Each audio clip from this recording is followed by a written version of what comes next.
wag na wag niyong gagawin to kung ayaw nyo magaya sa akin. Kaya maging aware po ang lahat. Siguro natataka kung bakit ilang days na wala akong upload sa akin long form videos. Dahil po nagkaroon po ako ng problema. Ako ay na-scam gamit ang aking Gcash. Naging aware naman ako sa mga link na sinisend. Yung time na yun, bakit hindi ko naisipan? Siguro sa sobrang katangahan ko. Kaya pinindot ko yung link. Kasi akala ko naman kasi galing mismo talaga sa Gcash.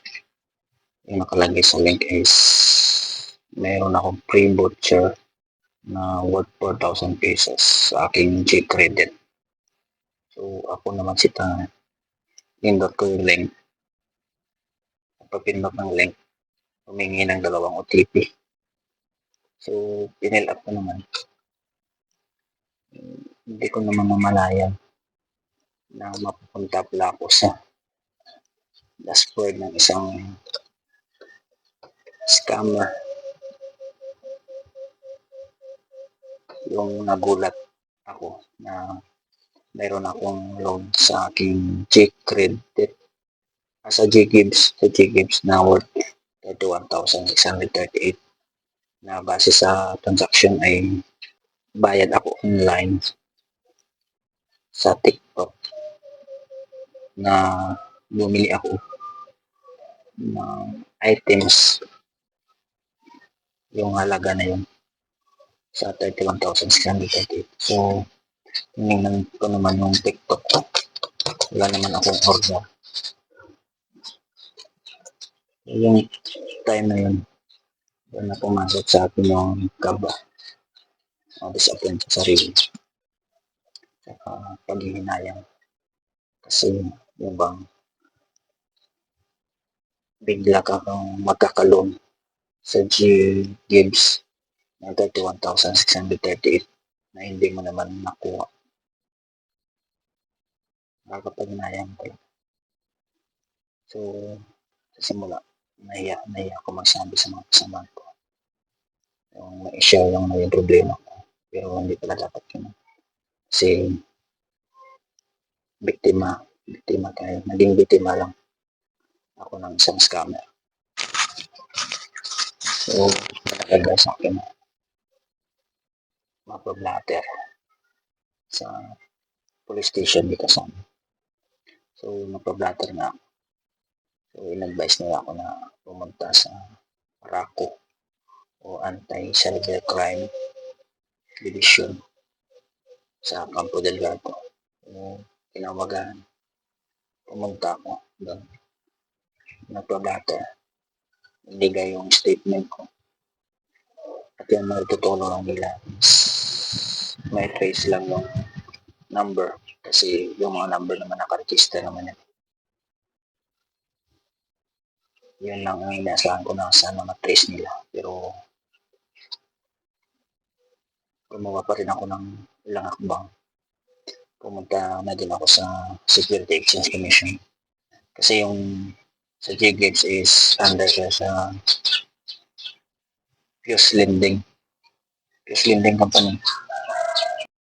Kaya inilapit ko siya sa Security Exchange Commission. Doon nakakuha ko ng mga records, email ad, contact number. Advice din ako na paano mag-file complaint doon sa Security Exchange Commission po na ang Security Exchange Commission ay yung makipag-ugnayan muna ako sa Fuse Lending kapag wala pa silang action tungkol dito sa aking nilapit na problema ay mag-report na ako sa kanilang website o online. Makipag-ugnayan naman yung customer service na yung nagpo-proseso. So maghihintay na ako ng feedback. Ganun din sa TikTok shop, nakipag-ugnayan na din ako. Nag-file na din ako ng complaint. So, hinintay ko na rin yung update nila. Share ko lang yung video ko para maging aware ang lahat tungkol dito sa nangyari sa akin kasi ayoko na rin na nangyari to sa inyo.